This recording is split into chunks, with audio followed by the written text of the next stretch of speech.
होते हैं। तो अब वीडियो को इससे आगे शुरू करते हैं। नेक्स्ट चैप्टर की स्टार्टिंग में हम लोग जिन्नो को देखते हैं जो कि गिल्ड का काम कर रहा होता है। तभी उसकी आंखों में सूरज की रोशनी पड़ती है और जो ये खूबसूरत सुबह होती है उसे जिनवू की फैमिली, मिस्टर वू और जो बाकी के हंटर्स, या तो मैं ऐसा भी बोल सकता हूँ कि पूरी दुनिया के लोग इस खूबसूरत नज़ारे को देखते हैं। इसके बाद वो सभी लोग समय में पीछे चले जाते हैं। उसके बाद सीन चेंज होता है और हम लोग जिन्वू का अपार्टमेंट देखते हैं जहाँ पे उसकी मॉम बोल रही होती है, जिन्ना तुम जिन्वू को उठा दो। उसके बाद छोटी जिन्ना जिन्वू के रूम में जाती है और उसे उठाती है, लेकिन तभी वो देखती है कि जो जिन्वू है वो पहले से ही उठा हुआ है, जिसको देखने के बाद वो भी सरप्राइज हो जाती है, यानी उसकी छोटी बहन। फिर वो अपनी बहन की तरफ देखता है और इस पॉइंट पे जिन्वू समय में बहुत पीछे जा चुका है जब उसकी लाइफ बहुत अच्छी चल रही थी। इसके बाद वो अपने कमरे से बाहर निकलता है और उसकी मॉम उसे गुड मॉर्निंग बोलती है और तभी जिन्वू देखता है अपने डैड को और वो बोलता है फादर। और ये बात सुनने के बाद उसके फादर बोलते हैं क्या तुम्हारे कहने का मतलब डैड तो नहीं। और तभी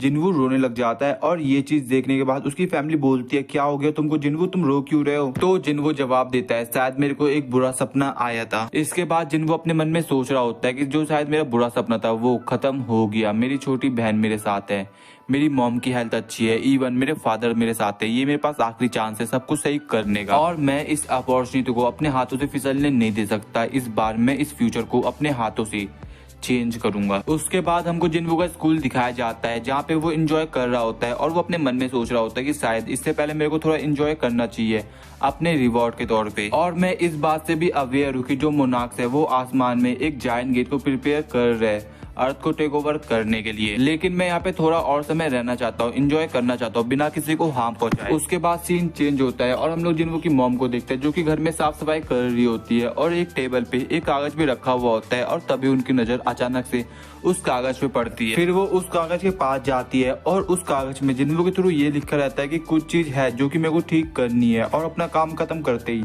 मैं वापस घर आ जाऊंगा। इसके बाद सीन चेंज होता है और हम लोग बेर को देखते हैं जिसने एक बीस्ट को मार दिया है। फिर हम लोग बिलियन को देखते हैं जो कि एक जगह बैठा हुआ होता है और उसने एक बीस्ट के झुंड को वाइप आउट कर लिया जिसको तुम अपनी इसके सामने देख सकते हो। फिर जो जिन्वू होता है वो योगुमन के सामने होता है और अपने मन में सोचता है कि जो एंडलेस डार्कनेस है वो हमारी पूरी दुनिया को घेर रही है और अब जल्दी वॉर भी स्टार्ट होने वाली है और मैंने जितने भी मोनार्क्स रिवाइव हुए थे उन सभी मोनार्क्स को मार दिया और थोड़ा स्ट्रगल करके मैंने योगुमन को भी हरा दिया है और उसको इस डंजन में 27 साल हो चुके हैं। इसके बाद तुम जिन्वू का कुछ अलग ही रूप अपनी स्क्रीन के सामने देख सकते हो और बंदा एक पहाड़ी के ऊपर बैठा हुआ होता है जहाँ पे नीचे बीस्टों की लाशें होती है और बंदा अपने मन में सोच रहा होता है कि जो ये वॉर है वो जल्दी खत्म होने वाली है, बस मेरे को अभी ड्रैगन किंग और उसकी डिस्ट्रक्शन आर्मी को हैंडल करना है। और इस डायमेंशन में अच्छी चीज ये होती है कि यहाँ पे समय अर्थ के मुकाबले बहुत तेजी से बीतता है, यानी यहाँ के 27 साल अर्थ के 2 साल के बराबर होंगे। इसके बाद वो अपनी फैमिली के बारे में सोच रहा होता है कि जब 2 साल बाद वो अपने घर वापस जाएगा तो उसकी फैमिली का क्या रिएक्शन होगा, उसके पेरेंट्स क्या कर रहे होंगे अभी।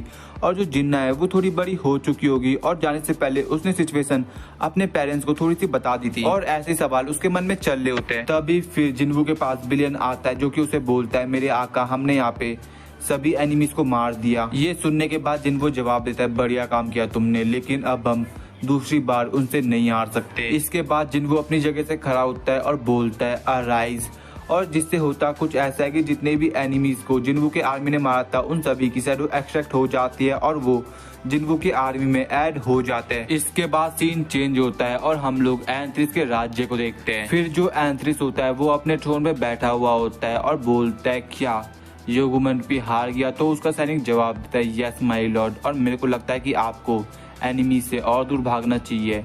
तो एंथ्रिस उसे जवाब देता है मैं भागते भागते थक चुका हूँ, लेकिन अब मैं यहीं पे रुकूंगा और शैडो मोनार्क का सामना करूंगा। तभी वो जिन्वू की शैडो को देखता है और बोलता है मैं तुमसे इम्प्रेस हुआ शैडो मोनार्क, मैंने कभी सोचा नहीं था कि तुम कप ऑफ रिकार्नेशन यूज करके समय में फिर से वापिस जाओगे। मेरे को ऐसा लग रहा था कि हम दोनों फिर से इंटरनल स्लम्बर की दुनिया में मिलेंगे, लेकिन अभी हम दोनों अलाइव है, लेकिन इस लड़ाई में हम में से एक हमेशा के लिए सोने वाला है। इसके बाद वो अपनी पावर रिलीज करते हुए जिन्वू से उसका नाम पूछता है। फिर ये बात सुनने के बाद वो जवाब देता है मेरा नाम संग जिन्वू है। इसके बाद जिन्वू और एंथ्रिस एक दूसरे की तरफ बहुत तेजी से आगे बढ़ते हैं। इसके बाद जो एंथ्रिस और जो जिन्वू होते हैं वो एक दूसरे पे अटैक करते हैं। जिन्वू अपनी शैडो आर्मी को समन करता है और एंसिस अपनी ड्रैगन आर्मी को समन करता है और इसी समनिंग के साथ अपना एपिसोड खत्म हो जाता है। तो गाइस बस अभी सोलो लेवलिंग का बस एक ही एपिसोड बचा हुआ है, इसके बाद अपने सोलो लेवलिंग की सीरीज खत्म हो जाएगी और जिन्हों के बेटे की स्टोरी स्टार्ट होगी। तो अगर तुम एक्साइटेड हो उसके बेटे की स्टोरी जानने के लिए